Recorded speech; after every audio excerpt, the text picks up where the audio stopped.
Hi மக்களே, எல்லாம் எப்படியா இருக்கிறீங்க? லாஸ்ட் டைம் அந்த வீடியோவை நீங்கள் பார்த்துருந்தா இது புரியும்.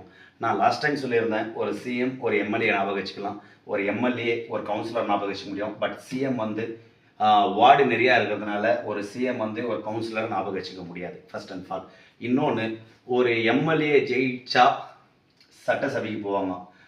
ஒரு எம்எல்ஏ பார்த்தீங்கன்னா ஒரு சிஎம் வந்து 234 தொகுதி 117+1 இல்லை 118 ஜெயிச்சா அவங்க ஆட்சியை வந்து பிடிப்பாங்க. யார் சிஎம் உங்களுக்கு தெரிஞ்சிடும். ஓகே மக்களே, ஃபர்ஸ்ட் அண்ட் ஆல் இன்னொன்று வந்து பார்த்தீங்கன்னா 5 வருஷம் ஒரு சிஎம் ஒரு எம்எல்ஏ ஆட்சி அமைக்கலாம். இந்த 5 வருஷம்னு இருக்கிறது பார்த்தீங்கன்னா 60 மாதம். 60 மாதம்னு இருக்குது 260 நாள். ஒரு எம்எல்ஏ சட்டசபைக்கு ஒரு வருஷத்துக்கு எத்தனை போவார்னு உங்களுக்கு தெரியுமா? சட்டசபைக்கு போகிற நாட்கள் ஒரு வருஷத்துக்கு 30 to 60 நாள் தான்.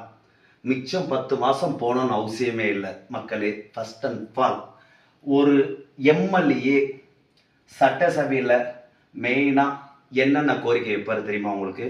கரண்ட், இபி, வாட்டர், ரோட், அடிப்படை வசதிகள் என்னென்ன தேவைன்னு சொல்லிட்டு ஒரு எம்எல்ஏ சிஎம் கிட்ட இன்ஃபார்ம் பண்ணுவாங்க. அந்த சிஎம் ஓகே அப்படின்னு அலாட் பண்ணி அந்த எம்எல்ஏ கவுன்சிலர் கிட்ட அது ஒப்படைப்பாங்க. இதை தான் ஒரு அடிப்படை வசதி.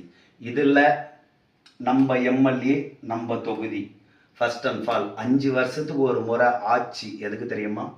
உங்கள் தொகுதியில் உங்கள் எம்எல்ஏ கரெக்டாக இருந்தாருன்னா ஆட்சி அவர் தான். யார் வந்தாலும் நம்ம யோசிக்கவே தேவையில்லை, நம்ம எம்எல்ஏக்கு தான் நம்ம போடுவோம். ஃபர்ஸ்ட் அண்ட் ஆல் உங்கள் ஓட்டு உங்கள் உரிமை.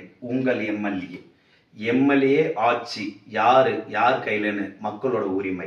அது உங்களுக்கு மட்டும்தான் தெரியும். ஓகே, தெரியலனா இதை பார்த்து தெரிஞ்சுக்குங்க. Okay bye. எந்த கட்சியை ஏம் பண்ணி நம்ம சொல்லலை. Bye bye.